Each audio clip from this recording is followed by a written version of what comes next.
Publius Septimus Geta, better remembered to history simply as Geta, was co-emperor of Rome from 209 AD to 211 AD, firstly alongside his father Septimus Severus, followed by a brief period of shared rule with his brother Caracalla. Although Geta's rule as emperor would be brief and poorly documented, his death would, however, be one of the few aspects of his life that is well attested to and adequately recorded by contemporary ancient Roman historians. So in this video we will be doing a deep dive into understanding how Geta died and what exactly were the events that led up to him being killed at the young age of 22.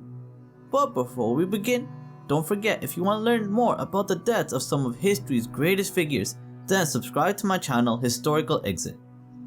Geta was born as the second son of Roman Emperor Septimus Severus, who was the last emperor standing during the turbulent year of the 5 emperors. And while he was alive, Geta and his brother Caracalla would have an uneasy but mostly civil relationship, portraying a false image of a united royal family to the Roman public. However, things would quickly deteriorate between the two brothers shortly after the death of their father Emperor Severus in February 211 AD, leaving both his sons Geta and Caracalla to rule Rome as co-emperors.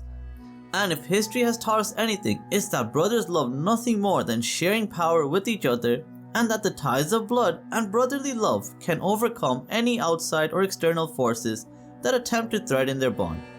And so would be the case for Geta and Caracalla. Well, I am guessing that's what Emperor Severus was probably thinking while he was lying on his deathbed. But he had severely miscalculated the animosity the two brothers held for each other, with Caracalla having an especially strong hatred of his upstart little brother who he felt did not deserve to be emperor. These two brothers hated each other to such a huge degree that they even considered splitting the empire in half so they could minimize their interactions with each other. However, unfortunately, their mother Julia Domina was still alive, and she was determined to put an end to any discussions of empire splitting and was adamant on forcing the two brothers to reconcile. And to further this goal, Julia would allow Caracalla to hold peace negotiations with Geta at her villa. And during this meeting, Geta, the young co-emperor of Rome, would meet his end. And our sole contemporary Roman source for the death of Geta is Cassius Dio in his work Roman History, which purports the following. Antonius then approached his mother, as if he were going to have a peaceful conference with his brother, and induced her to send for him. Geta, suspecting nothing, entered the room just as he was, and he was immediately struck down in his mother's arms. He expired in her lap, streaming with blood and clasping her hand, while she cried out and shrieked with horror, witnessing such a spectacle. Cassius Dio states clearly in the above statement that Geta was brutally murdered in the arms of his mother, by either his own brother or perhaps by the Praetorian guards under the command of his brother. There is much ambiguity in the sources about who struck the killing blow, and this remains a point of contention, but nonetheless it was clear Caracalla had committed fratricide and had his brother assassinated to curb his rise to power and to solidify his place as the sole emperor of the Roman Empire.